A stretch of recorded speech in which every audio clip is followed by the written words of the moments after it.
पूरी कौम इस वक्त ईद की खुशियाँ मना रही है। ऐसे मौके के ऊपर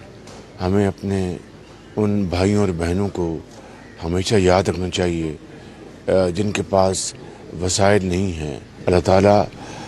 करे कि हम सब इस ईद पर इस बात का अहद करें कि हम इस मुल्क को सही मानों में एक इस्लामी रिफाई मुमलिकत बनाएं और हज़रत कायद आज़म और अल्लामा इकबाल का जो विज़न है उसके मुताबिक पाकिस्तान को हम एक खुशहाल और तरक्की याफ्ता मुल्क बनाएं।